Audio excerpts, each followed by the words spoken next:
Good morning. Welcome to Deb Keeping It Simple. Today I'm going to take you through the simple steps of putting together a sourdough starter. How it begins and what all you need to do. It's very simple, and I will take you through those steps, and then I'll show you what happens when we feed it. And then you can once you get an active starter going and you don't have time to bake any bread and you don't want to save it for a long time in your refrigerator, I'll show you how to dehydrate it, and you can put it away in a jar dehydrated, and then whenever you want to make bread, you just take out some of the dehydrated, add water and flour to it, and you get a new starter going. It's still activated once it's dehydrated, but I just want to take you through the steps that I learned, and it's so simple. So I'll be right back. Okay, the steps you will need to get a sourdough starter going. You will want some flour and some water, and you mix those together and you let it sit. So basically the flour is gonna sour, which will create a starter. Now, there's different flours you can use. You definitely don't want to use bleached all-purpose flour, anything that's bleached, because the bleach will kill the yeast that you're trying to grow in your sourdough. So the best flours to get a sourdough starter going is either wheat flour, rye flour. You can use all-purpose, unbleached all-purpose flour as well, but it seems like the rye and the whole wheat flour has the wild yeast still on it when it's processed, so it gets your starter going faster. And there's another step you add.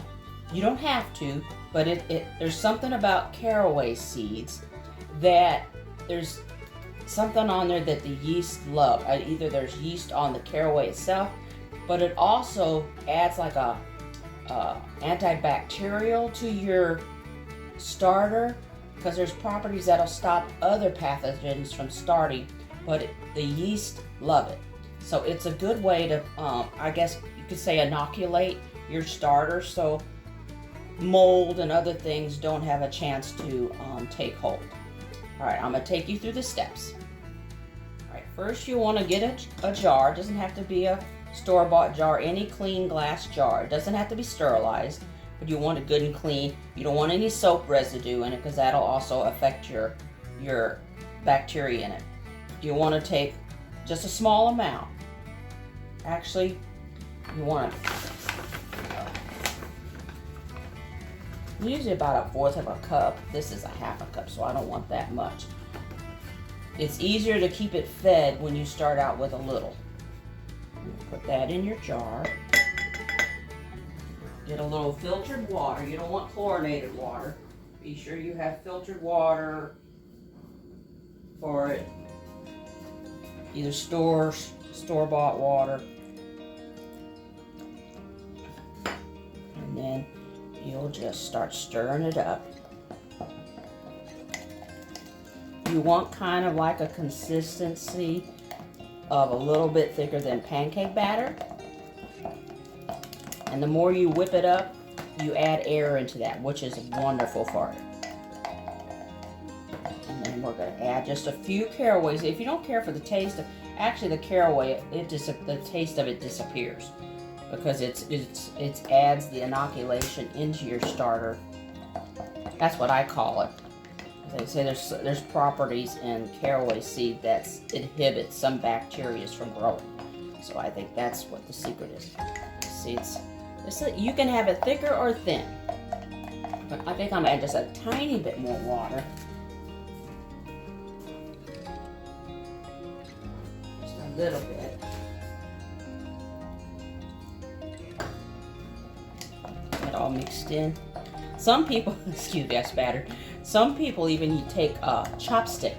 Chopstick really helps aerate. I just use this, I guess, debubbler from my canning stuff. Debubbler works really good too. You stir it, get it all going. So see, there's the consistency of it. And what you do is cover this. I'll take a coffee filter. Let me put this over here.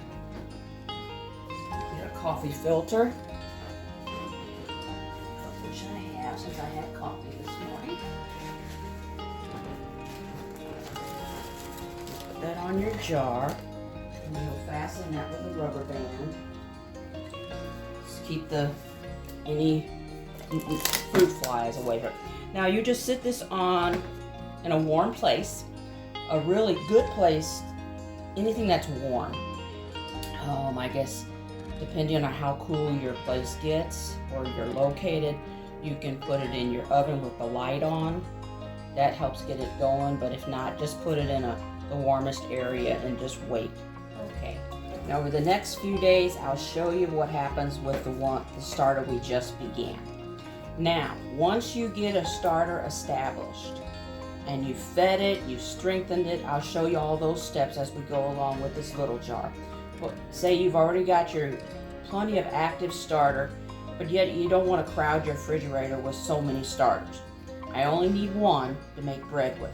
So the rest of it, instead of having to keep feeding it every few weeks from the refrigerator, discarding, I'm going to dehydrate some of this starter in my dehydrator. You can also put it on parchment paper, but I bought these mats so they would stay for my dehydrator, so it wouldn't flow off the sides. But you can dehydrate it in an oven on a very low temperature. You don't want to cook it because you'll kill it. So it has to be, you can even probably put it in the oven with the oven light on and let it begin to dry that way, real thin layer on parchment paper. But I'm going to show you the steps I take in order to dehydrate my starter. See how that bubbly and beautiful that is? From bread making. I'm going to pour it onto here, onto this mat. Actually, I did this jar and the other jar yesterday as well. I just refed it and it just took off again.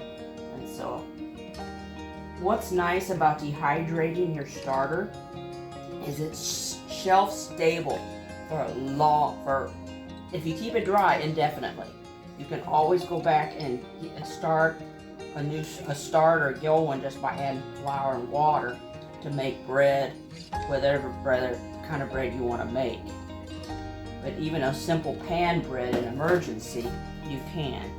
Now you take a really flat spatula and you spread your starter all the way out. I've already done these pans yesterday, and they're completely dehydrated. I love my dehydrator because it services so many foods that I dehydrate. And this is all new to me. I learned, how can I save my starter? Yep, you can dehydrate it. As long as you dehydrate it on a low temperature. See how active that is? It's beautiful. All spread out as even as you can. Even if it's a little thicker, it will dehydrate. It will thin out and it will dry. It just takes a little longer.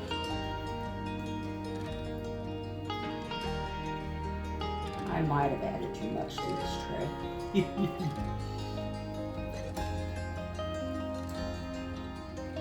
Spread it all the way to the edges.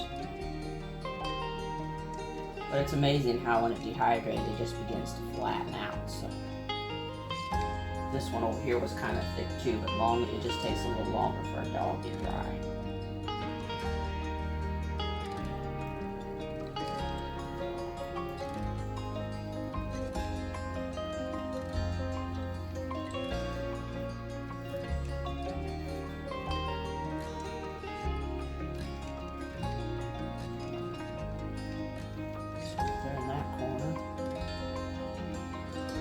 Invested in these little silicone mats. It took a while for me to do it. Now I can dry other things. You can use it for fruit leather or anything like that. Any soups or stews you want to dehydrate. Well, this is not about dehydrating, but that's what these trays have been used for. Alright.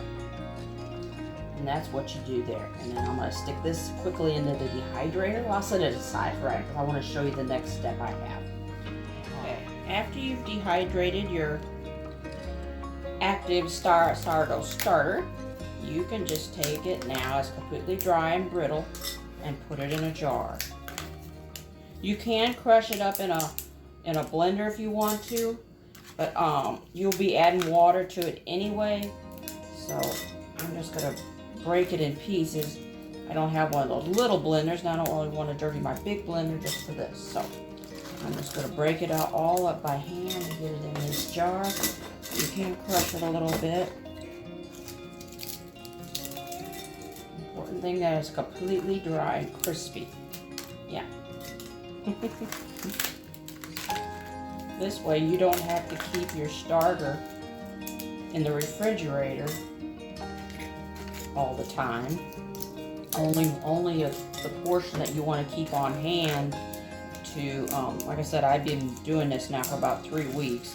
And it took a little time for me to get the hang of getting my starter going, but it takes patience. So the key was patience and trusting the process.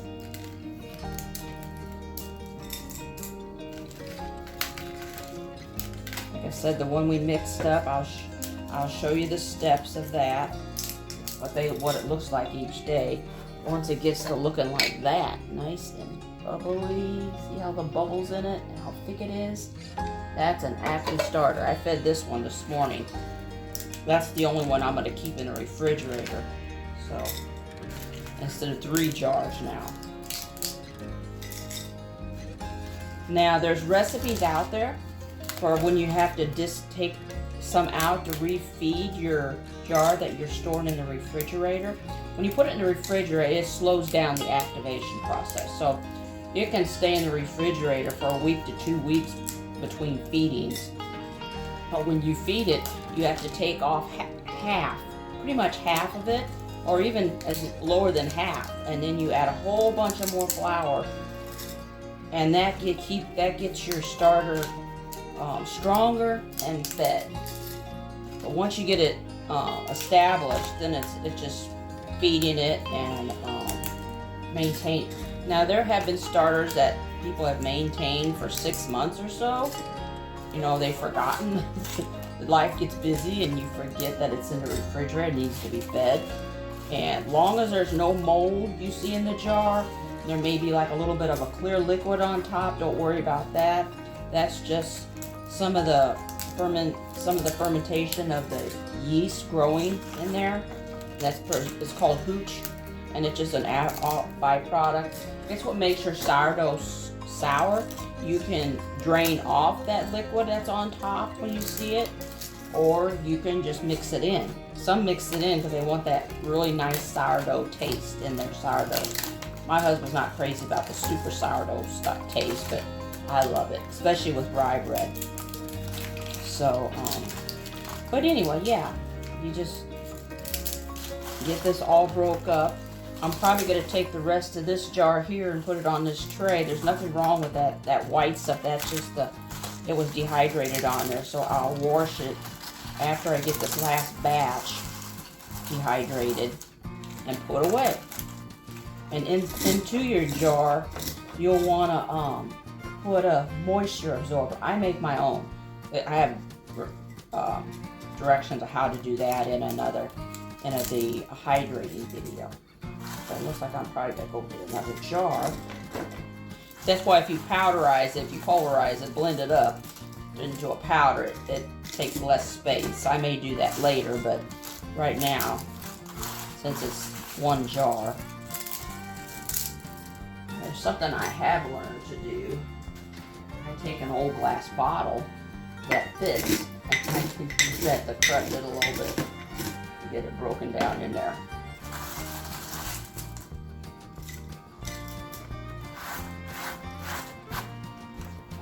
Starter.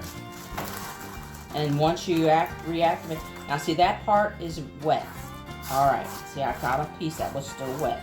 Now you gotta put that back in the dehydrator to finish dehydrating. You have to be very careful with that. Make sure it is dry. These are all dry.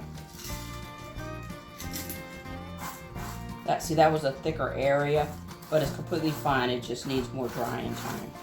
I'm glad I found it. I was right in the middle. Like I said, it's best to spread it out real thin on your, let me sit this over here for a moment, get all these dry crumbs out of here. without making a mess. Here, let me get my funnel. My funnel will keep me from making a mess. There.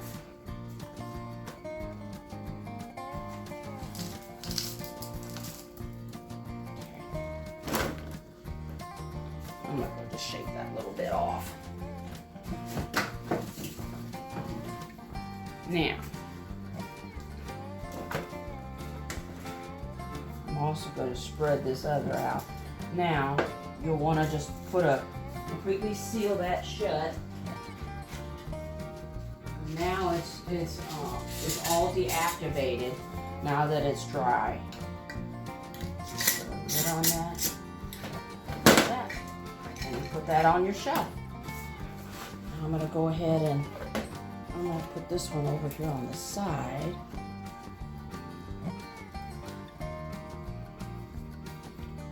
I think what I'm going to do I'm going to put this little piece in the oven under the light. That way I'm not taking up a whole tray. Put the light on the oven. That'll finish drying that one. And I'm going to spread this onto this tray. Like I said, this is just the leavings from the dehydrated yeast, so it's completely fine. Let's spread this one out and get this jar taken care of. And I'll be down to 1 jar in the refrigerator. Now, if you wanted to start another jar, you just leave a little bit of starter in there and get my camera under the add water and flour in there and mix that up and push it all down to the bottom. And you can get started with another starter right from that jar. That's why a lot of people do. They'll bake bread. They'll take out as much as they want to make some loaves of bread, and they leave just a little bit left in the jar. And then they start feeding it again. But like I said, I don't want to start another jar, so I'm going to go ahead and put it in here. It's tempting to start another jar. Once you start making sourdough, it's addicting. It's really cool how it goes. And you can make all kinds of breads with it. You can make English muffins with it. You can make sourdough biscuits with it. I have always had a hard time making soft, fluffy biscuits. Well, in the next week or so, I am going to be making some sourdough biscuits, because the sourdough gives it a boost to get it to rise. And so I'm going to try my hand at biscuits that time. I, for the life of me, have had the hardest time making biscuits. I can make hockey pucks, but I can make other things. You can make English muffins. You can make sourdough bagels. You can discard as you feed your dough. Like I said, you have to feed it. But you have to take some flour out. The more you add, the more flour you're going to have to add to that jar. In other words, if you got a half a jar of starter, you got to have a half a jar of flour and water, and you ain't going to have no room in your jar. So it's best to get it down to a small amount to start a new batch going. So, and then you can just stick that in the refrigerator and wait till your next time. You want to feed it with flour and water. The flour feeds it, and so the more flour you have in it, the more active it'll become, because it's feeding on that energy. So it's like anything that needs to be fed. It gets stronger as you feed it, and that's the same with our brand new jar, the new starter that I'm showing you how to do. Each day it'll seem like it's not doing anything for first day, second day, third day. Usually sometimes if you're using rye flour and the caraway seeds like I showed you, and or wheat flour, you'll start to see little bubbles in your starter, and that's the beginning. That's just the beginning. And so you just keep working with it. So I will take you step by step like I learned. I've been following a YouTube channel. She makes bread making so simple. She uses regular measuring methods. She doesn't use, Grandma and Grandpa, great-grandma and Grandma never used a scale to weigh their ingredients. Never. They use cups, and they use what they remember to use. Sometimes some people don't even use a measuring cup. They just have an idea. So, but anyway, she made bread making so simple, and I've been at it ever since. So I put out my first bread making video for this. So I hope you enjoyed that. If you like a closing note, you wonder why, when there's bread in the stores, why bother to create a starter or make bread at home? Because there could come a time where you need to be able to make something at home for yourself. I recall the story of the woman who fed Elijah. She had her last flour and meal and a little bit of oil. She was going to make a cake or loaf, a little small cake of bread with the flour and the oil and the water she had for her son, and that when there was a famine in the land. But instead, Elijah said, "Make me a cake first." That may have sounded selfish in a way, but it wasn't, because God wanted to do something. God wanted to show His glory in the situation. So the woman went ahead and made him a cake, and because of her obedience in making bread, a small cake loaf of bread for Elisha, her oil, her flour never ran out during that famine. God fed her and sustained her because she was obedient to what the prophet had asked. And so, in the same way, in your own home, you can run to the store and buy bread. Yeah, it's convenient. But what happens when you cannot run to the store? When there's chaos in the streets and it's not safe to go into the streets. You want to be able to feed your family. And you'd be surprised how a slice of homemade bread really sustains you. My husband and I, since we started eating this bread, we have a slice of bread in the morning with a little bit of water or coffee, and it sustains us for a long time. And so, granted, we eat other things too, not just bread and water or bread and coffee. But yeah, getting a starter going for yourself. You can use activated yeast, but activated yeast is made in a lab because it's more stable, they call it. But yeast, your sourdough is created by yeast in the environment. Look at that, there's already bubbles down in there starting. There's already bubbles. And we just made it a little bit ago. But anyway, creating a sourdough helps you to make bread.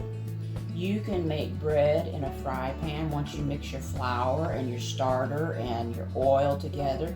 You can make fry bread. Like I said, you can make biscuits. You can make a loaf of bread.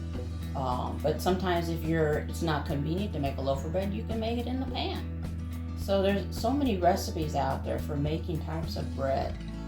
And so all you need is the active ingredient to make your bread rise. And so that's why you make it at home. You have it stored at home if power would go out and there's no electricity in your refrigerator, you got to be able to preserve your starter so you can make bread later. And so that's why I'm doing this, so I can do so. Now, when I'm making bread now, I keep it active in the refrigerator. And so I will continue to show you the steps. I'll show you each day what it looks like, and we'll go from there. But I just wanted to give that to you, that it's fun to make bread in your own home, and it's so simple. Starter or yeast, flour, water, a little bit of salt. You can add an oil, you can add butter to your bread. It's not necessary. And I also add a little bit of honey so my bread stays soft. These breads are still soft. Even though I made it last week, it's still soft. But it's better for toast. Bread is always best fresh. But it's good for toast. You can make French toast with it. You can still make sandwiches with it. You'll probably just toast it. So anyway, I will close with that. I don't want to keep talking, keep rambling on. But I hope you enjoy my videos and hope they bring information to you. Videos out there are for learning and learning new things. And then when you see something you enjoy, like and subscribe to them. Help them. Help their channel. And I do the same thing. Even though I've learned from others, I share what I've learned in my kitchen. I don't copy their recipe, but I share the steps I have learned. And so it's important to learn the steps yourself for your own home. Many of you already make bread. Many wives make bread. So I guess I'm a little new on the game. But anyway, like I said, you all have a blessed day, and I hope you enjoyed this information. And like and subscribe and hit the bell. That way you'll know when I'm making new videos of what I've learned and sharing it with you. Thank you so much, and thank you for coming to Deb. Keeping it simple. Thanks for coming to my kitchen.